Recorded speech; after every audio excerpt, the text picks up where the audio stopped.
Welcome back, everybody. Professor Z here. Welcome to the organizational section of your do-it-yourself project for log home build. In this video, I'm going to cover risk analysis matrix on how to set one up, and we will cover how to mitigate any kind of risks that you may have.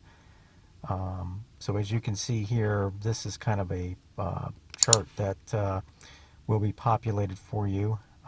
You can download this from our website, university1310.org. We've got risks up into the red areas, orange areas, yellow. You want to kind of stay down in the yellow. So currently we have two risks on the chart. One is orange and one is yellow. One is going to be significant and remote to happen. The other will be significant and likely to happen. So again, this tab will be completed automatically for you as you fill out your risks. This tab here, you don't really have to do anything to. These are kind of my formulas that I have out here for you. So don't update anything there. Okay. So let's jump back over. I've got an instruction sheet which covers all of the fields, and also any part of this worksheet as you fill it out will be covered in the instruction sheet.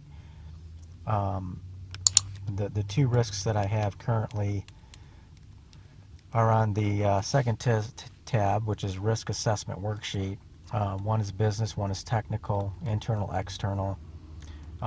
There's a financial obligation risk, and then completing the project in DIY format risk. Again, you can actually do any number of risks here. These are just for example purposes.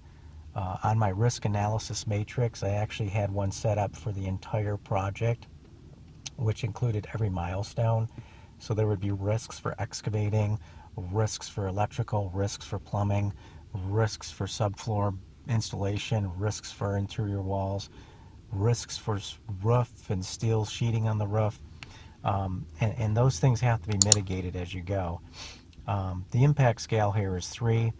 The financial obligation is 1. The exposure would be 3. And this exposure is 9, which is really high. I did that on purpose to kind of show you examples here. The first one is sell stock portfolio and have cash on hand to purchase property. And the next risk would be organize family and keep them diligently working towards the end goals. And then also, with family members, you might get people that are gung-ho at first, but when they run into issues and they get bogged down into the water, it kind of wears on some people. And you always want to make sure that your family's morale is paramount when you do these projects. One is a short-term goal, one is long-term, and then these are kind of color-coded, and they're automatically color-coded. They got drop-down windows. You can say it's new, assigned, work in progress. This one here has been completed. We can close it after we review it. The goal is, it's been completed here for selling the stock, but for the family vote, we want to have family vote yes. Okay, so let's go to risk mitigation tracking sheet. It automatically populates for you. You don't need to do anything here. All of this stuff comes over. Risk owner, initial exposure, the exposure currently. The initial exposure actually is something that you will derive what you think the initial exposure is. This exposure comes over from the previous tab that you've already filled out. This is work completed. It's a new risk. Put some dates on there of when you plan to have it done, when it was identified, and when it was actually done. Mitigation plan, you should have something in writing to help you out with your risk. So let's say you got a risk of getting the excavator on the job site in time. Let's say you call up the rental company and they say, oops, the guy that has it currently needs it for another 7 more days.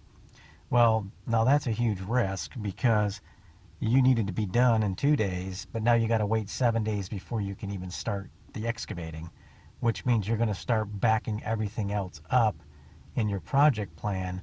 And maybe you got lumber coming on site for the subfloor, and maybe you've got concrete trucks lined up for the basement floor and the footer. All of this stuff needs to be negotiated and rescheduled based on the risk that just took place.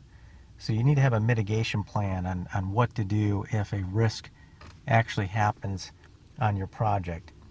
I made a lessons learned worksheet. A lot of notes I've taken over the course of this project.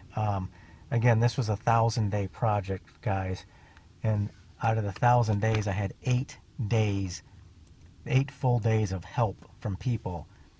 So that would mean, you know, roughly 992 days I worked myself on this project with no help from anybody.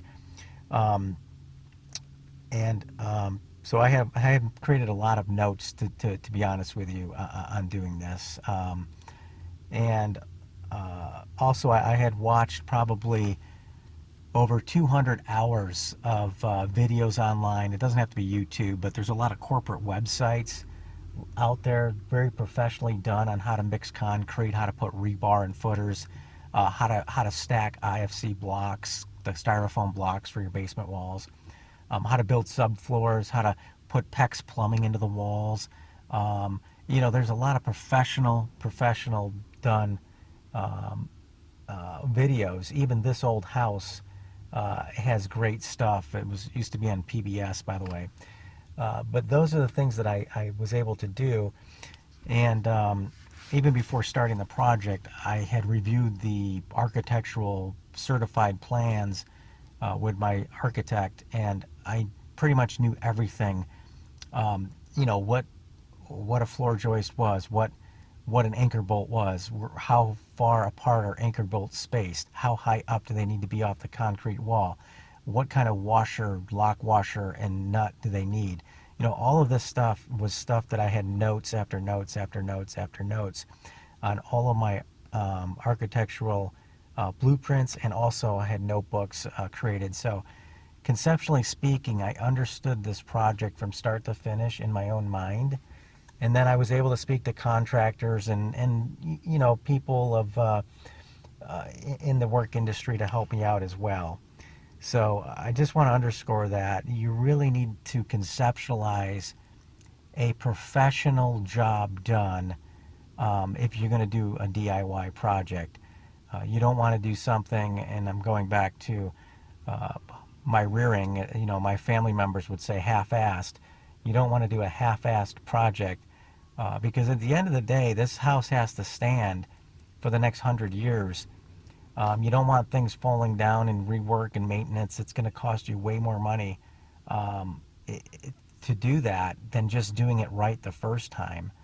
And then also on a side note, I'm going on a side note here, you have to buy the perfect tools, the most expensive tools to get the job done. Don't buy cheap things or cheap material. I've noticed that, and it's just not healthy on your project. So, all right, so I went on a couple of tangents here, but hopefully you can take those to heart for your project.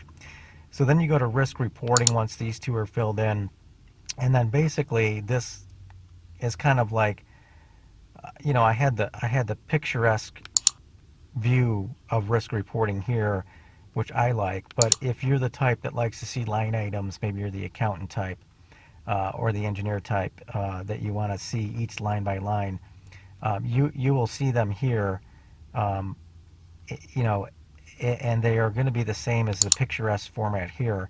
But these things also come from the previous tabs as well. And again, this pretty much covers your risk analysis at this point. But I would set up a risk analysis for every one of your list of lists and your milestones, and make sure that you have that done. So, all right, and again, this is out on the website. It's university1310.org. And as always, be sure to like the video, and please subscribe to our channel. And more videos will be coming out to walk you through building your own log home from start to finish. And then, of course, our college university website, you know, you can find out some great nuggets of information there. You know, university1310.org. So anyhow, wishing you well and Godspeed, and we'll see you in the next video.